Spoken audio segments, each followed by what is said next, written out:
الله رسول فرمای یو سود خړول والا یو ورکول والا یو لیکل والا یو گواد یو سړی ولاړ شو و بل چا د سود په پیسې په روپیه په سود ورک دا ورکول والا دا خستول والا دا کم سړی چې منشي ور سره ناس دا لیکل والا او دوه کسانه گواهان چې ولتي گواهان وسی دا گواهان دا ټول په دې چیز کې په دې سود کې سره شامل سره شریکای دي د الله رسول فرمایي د سود درو اویا درجه دي د سود درجه د عذاب درو اویا دي یو درجه دوه درجه درې کم سے کم درجه دونه د الله رسول فرمایي لکه یو سړی چې د خپل مور سره بدکاری وکړي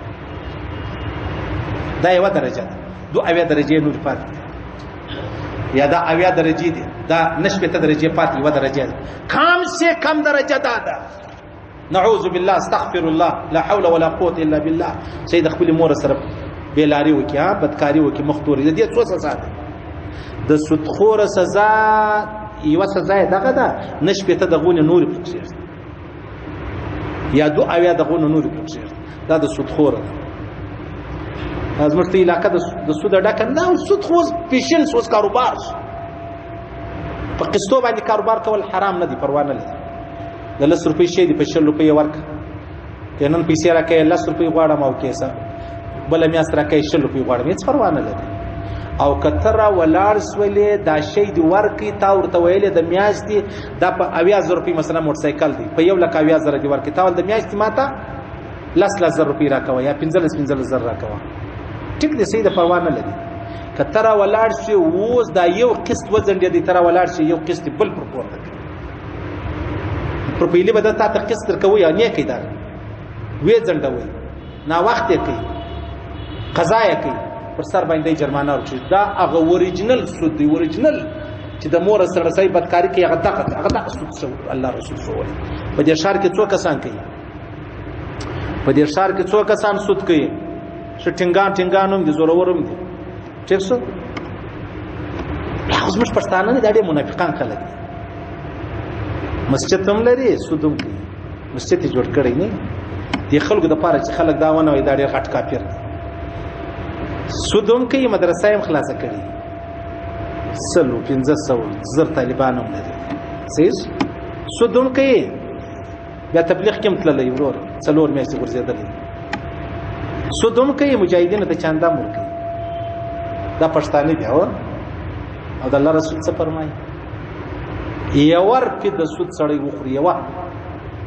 شپږ دې سواره سړی زنا وکړي شپږ دې سواره زنا څه سزا ده الله رسول فرمایي د ویر په سود خورلو دونه سزا کعب احبار فرمایي وای اویا ور زنا وکم دا ما ته اسانه ده تر دې چې زه یې ورپی چې داغه اخرم د سود او حال زه په خبرې ده سود اویا ور زنا وکم نه اویا ور نه وایي 33 درود دې سواره زنا وکم دونه ګرانه خبره نه ده دونه ګنا نه ده لکه چې ور په د سود په خبرې ده سود په دې ځای اشاز مرتب معاشره کې سود فارسته څو کسان درمال میږي او بس ناجي صاحب دی نو شو غټر زره ده نو شو بزاش کوم لایانه کوم سپیانستا سیس دغه اجي صاحب سجده ورته کې سجده سودخور اجي صاحب دی مسجد جوړ کړی دی شمولي صاحب خبر دی د سودخور زوی دغه په وجود دی اجي صاحب نه دی راغلی ته ودی 2 منټه بل منځ وځم صحیح سلو اوس کته چې هر مولوی ته خپل بیا ملایان تشکنځاوه که زوم لایم زوم ایمان که زوم دا رقم سو چې سودخور مقتدی نو ودته زد 2 منټه درېدلم یا ودته پته ما ته ود چې زری براوړي یا ته ود زما د مسجد استادان د تنخوا ورکې زه در سپي بتر یم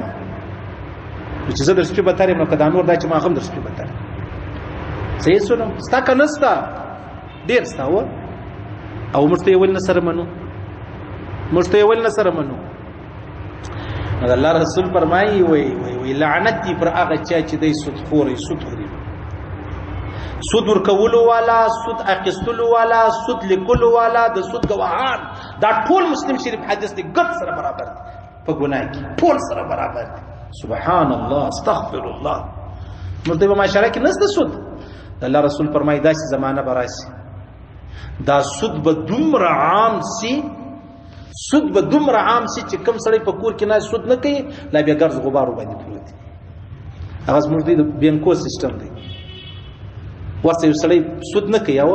تنخواه راخلي د بینک سره راخلي بینک د سود په سود چلیږي دا ستا تنخواه د سود روپۍ سره ووت ته خې نه کوي. د الله رسول فرمایي ګرځ غبار بیا در باندې پروت دی. ګرځ غبار په که غواړئ ځان د مهمو اسلامي معلوماتو څخه خبر کړئ د الحاج مولوي نورالدین اغا په نوم فیسبوک پاڼه خوښه او له نورو سره یې شریکه کړئ.